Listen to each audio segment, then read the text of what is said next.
Hi everyone, welcome back to the screw gauge series. Now the second part. So in this part we learn the structure of the screw gauge. Let us begin with the real image of the screw gauge, and you can see that the parts of the screw gauge are neatly labeled. At first glance, the instrument might seem little complex. When we rotate the handle of the screw gauge, somehow it gives us some precise reading. We don't see any screw nut system here. Instead of going directly to the instrument, we will build it up step by step. Then we try to understand each and every part and its significance. Now you can see a funny image on the screen. So here the nut and screw is like a robot, and it is wearing all its parts to become a screw gauge. So something like a nut and screw system is converting into a screw gauge. The same way we will also learn the structure of the screw gauge step by step. Now start with the basic setup, that is nut and screw system. So here the nut is fixed, and when you rotate the screw, it moves both linearly as well as rotationally. And that is the core principle of the screw gauge. Now take the first part, that is the U-shaped frame.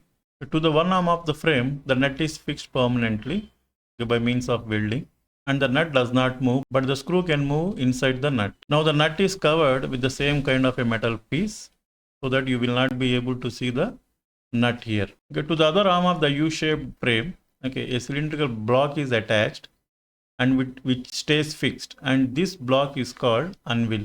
And the extended part of the screw that is moving through the nut, that is called spindle. Now a cylinder is attached around the nut, and as the nut does not rotate, this cylinder also stays fixed. This cylinder is called sleeve cylinder, and on this cylinder a linear scale is marked. Usually it is in millimeters. Now another cylinder is attached over the sleeve cylinder, and this cylinder is attached to the head of the screw, and as the screw rotates, this cylinder will also rotate. On the surface of this cylinder is engraved with a circular scale, and this part is called the thimble. Now finally a small part is attached at the end of the thimble, and this part will help you for fixing the object between the anvil and spindle, and this part also prevents over tightening.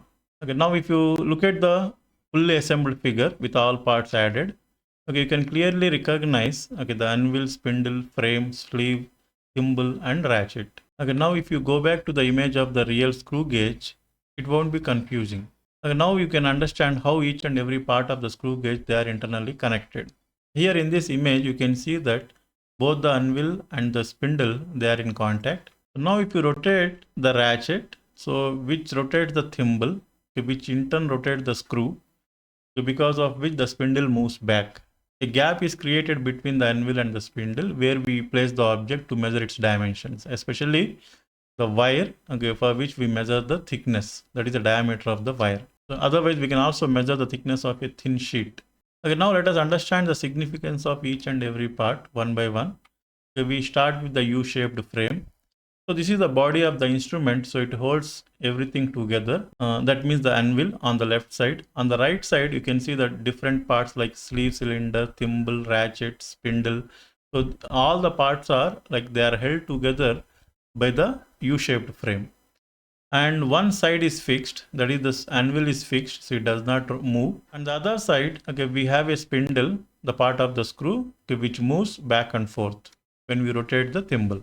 The second part, that is the anvil. So we know that the anvil is the cylindrical object which is fixed to the one arm of the U-shaped frame.